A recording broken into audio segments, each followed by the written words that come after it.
El año es 1587. El lugar, la costa virgen de la actual Carolina del Norte. Europa está en ebullición, y el imperio inglés, bajo la atenta mirada de la reina Isabel I, tiene un objetivo claro: plantar su bandera en el Nuevo Mundo. No para explorar, sino para quedarse. Esta es la historia del primer asentamiento inglés en América, una hazaña que prometía riqueza y gloria, pero no es una historia de éxito. Es una crónica de terror, paranoia y una desaparición tan perfecta que ni el tiempo, ni la arqueología, ni el mito han podido explicar. Esta es la historia de la colonia perdida de Roanoke. 117 personas, hombres, mujeres, niños, con la esperanza de una nueva vida. Su líder, John White, un artista talentoso y gobernador dedicado. Su meta, la isla de Roanoke. Su destino, ser borrados de la faz de la tierra, dejando atrás una sola, escalofriante, palabra tallada en la madera. Hoy recorreremos las actas de la expedición, los mapas de navegación y los testimonios indígenas para entender cómo una comunidad entera se desvaneció en el aire, convirtiéndose en el enigma más grande de la historia de Estados Unidos. La idea de fundar una colonia permanente no era nueva, pero esta vez, en 1587, el patrocinador, Sir Walter Raleigh, prometió un futuro brillante. A diferencia de expediciones anteriores, los colonos no eran soldados, sino familias. Entre ellos viajaba la hija de John White, Eleanor Dare, embarazada y lista para dar a luz al primer niño inglés en suelo americano. Llegan a Roanoke en el verano, un lugar que ya cargaba con el peso de la mala suerte. La expedición anterior, liderada por Sir Richard Grenville, había sido un fracaso, marcado por la violencia y la desconfianza con las tribus locales. Los colonos de White desembarcan en el sitio de una fortaleza en ruinas, sin saber que, quizás, ya estaban malditos por la sangre derramada años antes. Apenas un mes después de su llegada, en agosto de 1587, nace la nieta de John White, Virginia Dare, un símbolo de esperanza, la personificación misma del sueño americano. Pero los problemas surgen casi de inmediato. Las tribus circundantes, especialmente los Secotan, no olvidan las ofensas de Grenville. Un colono es asesinado solo unas semanas después de llegar, un presagio sombrío de lo que vendría. Pronto se hace evidente que los suministros para un año no serán suficientes, y la escasez golpea incluso antes de que la empalizada defensiva esté terminada. La comunidad, asustada, toma una decisión fatal.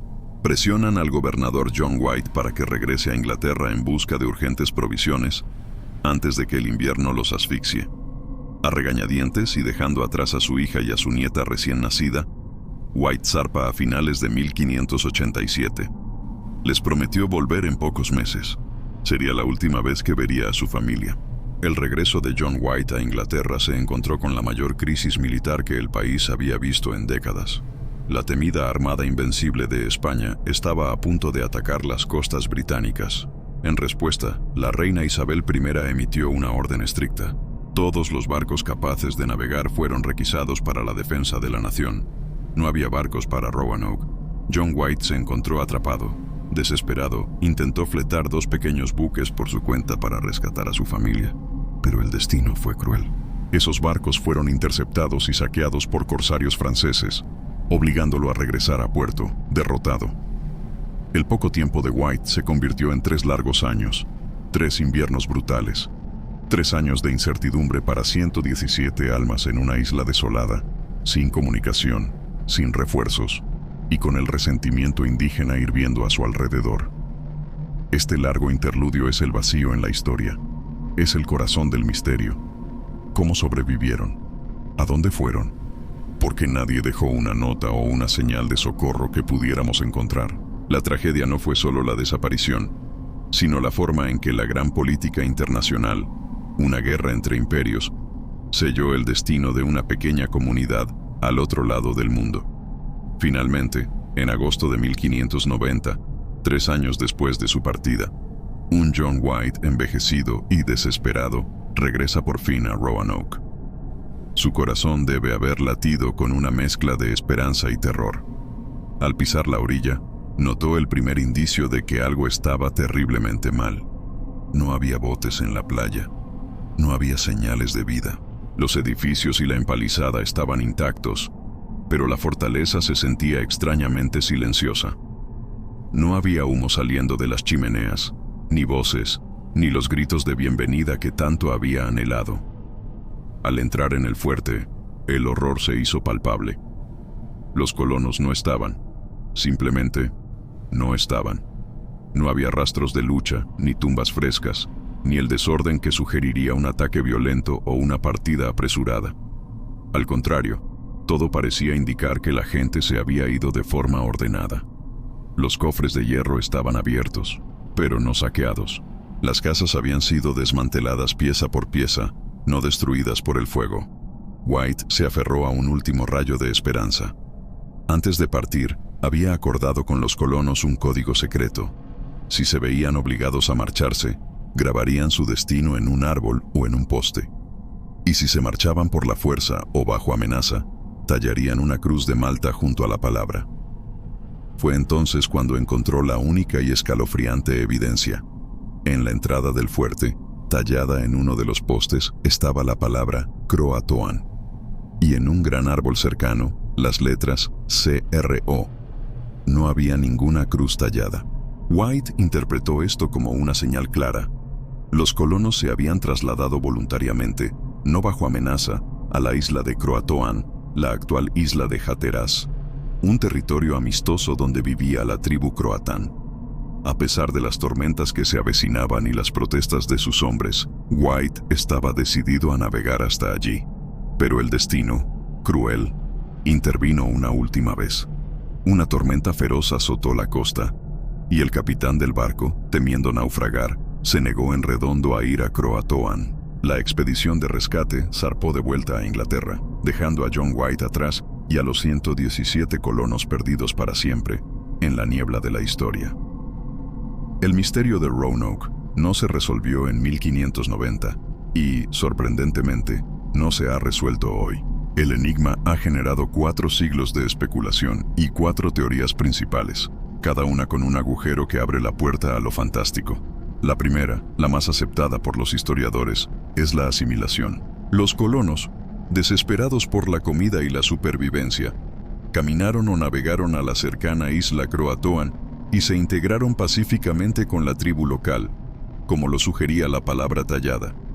La evidencia viene de leyendas de tribus posteriores, como los Tuscarora y los Lumbee, que hablan de ancestros con ojos grises y piel más clara, sugiriendo una mezcla de razas. Pero, si se fusionaron pacíficamente, ¿por qué nunca nadie intentó contactar con las colonias inglesas que llegaron después como Jamestown? ¿Por qué no existe ni un solo testimonio de un superviviente? La segunda teoría es la de la masacre. Los colonos que fundaron Jamestown en 1607 reportaron una leyenda. El poderoso jefe indígena Powhatan, padre de la famosa Pocahontas, se jactaba de haber ordenado la masacre de los colonos de Roanoke, que supuestamente se habían trasladado al norte a su territorio. Powhatan pudo haber querido eliminar cualquier amenaza inglesa a su dominio. El problema es que, si fue una masacre de más de 100 personas, ¿dónde están los cuerpos? ¿Por qué no había signos de lucha o fuego en el fuerte original? La tercera teoría apunta a causas más prosaicas o incluso a otros enemigos. Algunos sugieren que una enfermedad devastadora, como la viruela o el tifus, simplemente aniquiló a la colonia. Otros apuntan a los españoles, que ya tenían colonias al sur y veían a los ingleses como una amenaza directa. Sin embargo, no hay ninguna evidencia sólida para ninguna de estas ideas. Y aquí es donde la historia se vuelve realmente extraña. La falta de pruebas ha dado lugar a especulaciones sobre una maldición, lanzada por los chamanes de las tribus locales por la sangre derramada en la primera expedición de Grenville. Una intervención mística que hizo que la tierra, literalmente, se tragara a los invasores. La desaparición no fue una masacre, fue una anulación.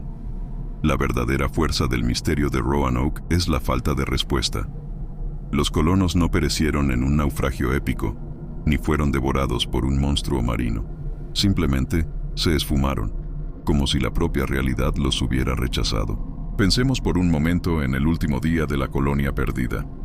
El sol se ponía sobre la empalizada. Los líderes de la colonia decidieron que la espera había terminado. No había provisiones, no había rescate de Inglaterra. Organizaron el traslado. Lloró Virginia Dare, la primera niña inglesa de América, mientras su madre Eleanor empacaba sus pocas pertenencias.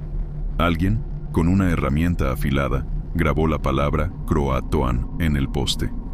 Un mensaje de esperanza para John White, una nota de suicidio para la historia. Luego, se fueron. Se marcharon caminando, en silencio, hacia los bosques, y nunca más fueron vistos. Su secreto se perdió con ellos en las densas florestas de la costa de Carolina, donde las leyendas locales aún susurran sobre fantasmas de piel clara y ojos tristes que vagan por los pantanos. La colonia perdida de Roanoke es el gran agujero negro de la historia americana. Un recordatorio inquietante de que, a veces, la naturaleza o el destino pueden ser más aterradores que la guerra o la enfermedad. Nos enfrentamos a la nada, a la anulación de 117 vidas, cuyo único rastro es una palabra grabada que sigue gritando a través de más de 400 años. Croatoan. Gracias por acompañarnos en este viaje a uno de los misterios más profundos de la historia. Si te fascinan estas historias perdidas en el tiempo, no olvides suscribirte y activar la campanita para no perderte nuestro próximo video. Hasta la próxima.